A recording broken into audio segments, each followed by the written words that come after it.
There's something uniquely horrifying about smell. It lingers. It seeps into fabric, into walls, into your skin. It can remind you of pleasure, or trap you in a memory you'd do anything to forget. A Grindr hookup that leaves behind more than just regret. A room filled with the unthinkable and a stench that refuses to fade. Some things can be washed away, others burrow deep and never leave. Tonight we explore two Grindr horror stories of poor hygiene, of rotten breath and festering skin, the kind of filth that clings to you long after the person is gone. Be careful who you let into your bed, because some smells never leave. Story 1. The Crayon Room. The moment the door opened, I knew I had made a mistake. The man standing in front of me wasn't the guy from the pictures. The Grindr profile had shown someone lean, fit, well-groomed, a clean-shaven guy with a strong jawline, piercing eyes, and an effortless smirk. But the man in front of me? Bloated, greasy, with dull, sunken eyes that sat too deep in his skull. He had the kind of unkempt scruff that wasn't intentional, just patchy, uneven, like it had been left to grow wild. His skin was pale and clammy, his hair matted at the roots, sticking to his forehead in greasy tendrils. Before I could say anything, he stepped aside, gesturing me in. I hesitated, and then the door slammed shut behind me. "Don't worry," he chuckled, turning the lock with an audible click. "I won't murder you."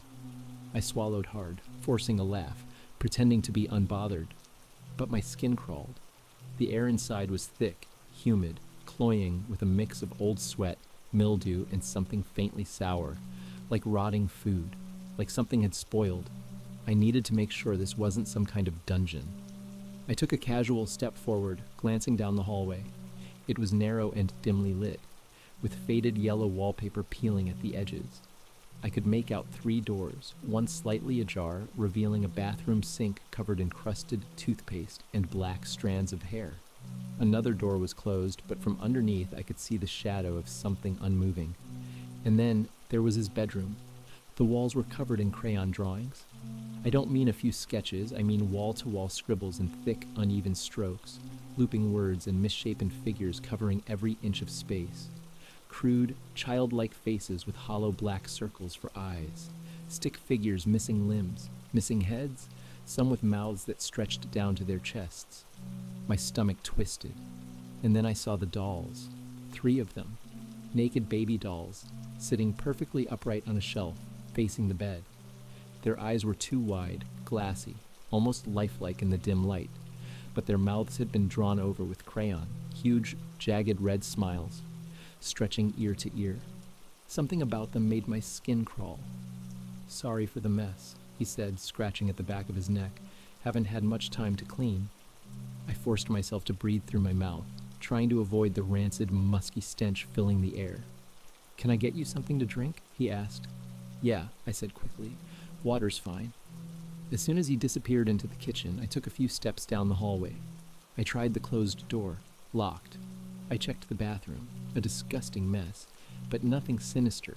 And then I saw something in the bedroom that made my chest tighten. A single Polaroid picture stuck to the wall above the dolls. A photo of a man, a different man. One I recognized. He came back before I could process it. "Sorry, had to rinse the glass," he said, handing me a cup of lukewarm water. I didn't drink it. He plopped down on the bed, spreading his legs, not bothering to hide the way he was staring at me. "So, funny story," he said, scratching his stomach absent-mindedly.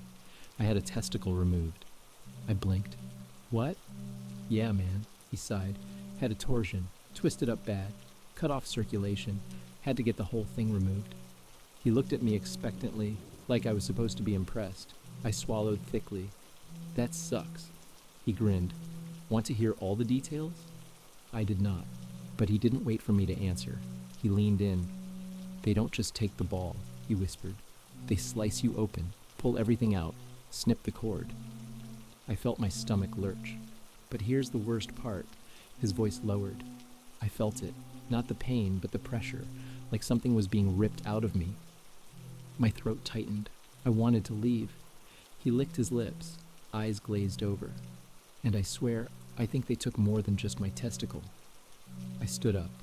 I should go, but he grabbed my wrist. His grip was too strong. "Come on," he whined. "At least let's have some fun." I froze, because the smell hit me full force. Rotten eggs, Parmesan cheese, foul, sour, putrid. And I realized it was coming from him. The sex was the worst of my life. His body felt wrong, unbalanced, like something was missing. He was sweaty, sticky, unwashed. At one point I gagged, literally gagged from the stench, and almost threw up in my mouth. But I swallowed it down. I just wanted it to be over. And finally it was. As soon as he rolled off me, I grabbed my clothes and bolted. I blocked him that night, blocked his number, his social media. But the next morning I woke up to a new message, a different number. "I miss you already." My stomach twisted. I checked the message. There was a picture attached, and when I opened it, my blood went cold. Because it was a crayon drawing, a stick figure, one with no testicles. And next to it, another stick figure, one that looked just like me. And beneath them, in uneven, childlike writing, "I'm gonna make you just like me." I never responded, never went near his part of town again. But sometimes, when I wake up in the middle of the night, I get this feeling, like someone is watching me, like somewhere, in that filthy apartment, in that room full of crayon-covered walls and broken dolls. He's still waiting for me to come back. Story 2. The smell that wouldn't leave. I had been horny for hours. Not the casual kind of horny, the unbearable, I need to come or I'll die kind. I had been edging all day, watching videos that only made it worse. Scrolling through Twitter, getting harder every time I saw a new clip. I could barely focus at the gym because I kept getting random hard-ons. Watching dudes lift, their muscles flexing under the lights, sweat dripping down their backs. I was desperate, but I'd never been with a guy before. I didn't know how to approach someone in real life. How could I? It wasn't like I could just go up to a guy at the gym and say, "Hey, you ever thought about fucking me?" I needed certainty. I needed Grindr.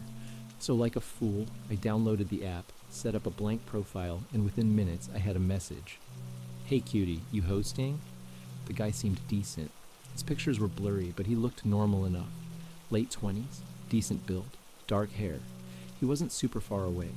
And I was so fucking horny, I bit the bullet. "Yeah, come over." The moment I sent my address, I felt the first stab of regret. I started cleaning my room, pacing, trying to figure out how this was going to go. What was I supposed to do? Shake his hand? Offer him water? Just pull my dick out? As I stood there, nervous, buzzing with anxiety, I smelled something. It wasn't in my room. It was outside. The sharp, acrid stink of cigarette smoke was drifting in through the window, thick and heavy, like a storm rolling in.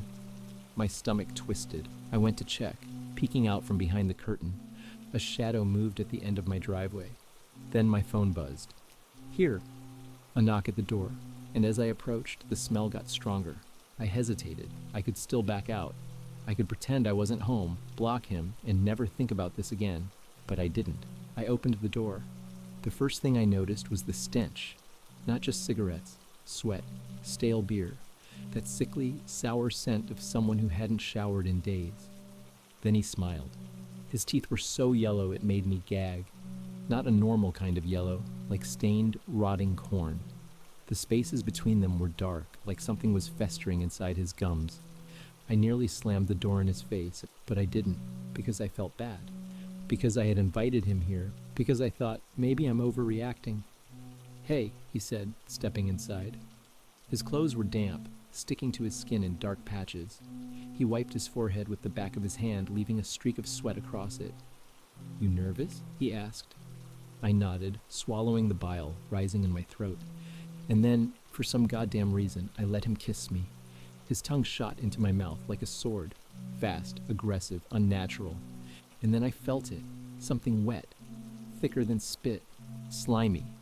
Something leaked from his mouth onto my tongue, bitter and putrid, tasting like old pennies and spoiled milk. I jerked back, coughing, but he just grinned, licking his lips. "What's wrong?" he asked, voice low. I couldn't speak, because when he licked his lips, I saw it. A thin string of greenish slime stretching from his tongue to his lower lip before snapping. He reached for me again, and I panicked. "Dude, you gotta go." His smile dropped. "Seriously?" I forced a nod, wiping my mouth. "You smell really bad, man. I'm sorry." For a moment, he just stared at me. Then with a slow shrug, he turned and walked out. And as soon as the door clicked shut, I ran to the bathroom and dry heaved into the sink. I scrubbed my mouth, brushed my teeth 5 times, used mouthwash, then another round of mouthwash, and still I could taste it. That slime, that decaying foul mix of sweat and cigarette smoke. I ripped the sheets off my bed and threw them straight into the washing machine. Then I grabbed a bottle of air freshener and sprayed my entire room. The walls, the floor, the mattress. I opened the window, letting the night air pour in. But the smell was still there. It was in my sheets, in my mattress, in me. The next morning I took the sheets out of the dryer and sniffed them. The smell was still there. A deep, lingering ghost of sweat and cigarettes embedded in the fabric. I threw them in the trash. But it didn't stop there, because when I laid back on my mattress, I smelled it again. The fucking mattress. It had absorbed his stink. No amount of disinfectant, no amount of flipping it over helped. The smell had soaked into the foam, like he had left a part of himself behind. I bought a new mattress. I burned the old one. And yet, even now, some nights, when I lay in bed with the lights off, I swear I catch the faintest scent of cigarettes. And I wonder, did I ever really get rid of him?